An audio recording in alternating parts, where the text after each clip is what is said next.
দেশে এখনো নানা অপশক্তির বহুমুখী তৎপরতা দেখা যাচ্ছে এ অভিযোগ করেছেন বিপ্লবী ওয়ার্কার্স পার্টির সাধারণ সম্পাদক সাইফুল হক।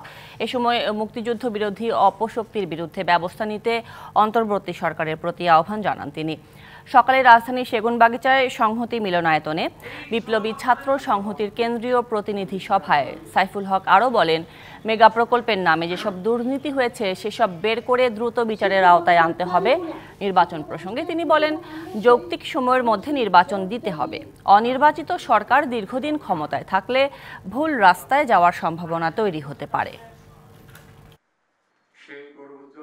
এবারকারের ছাত্র গণঅভ্যুত্থানের সুযোগ নিয়ে অনেক পরাজিত শক্তি, অনেক অপশক্তি, মুক্তিযুদ্ধ বিরোধী শক্তি আমরা বহুমুখী তৎপরতা লক্ষ্য করছি।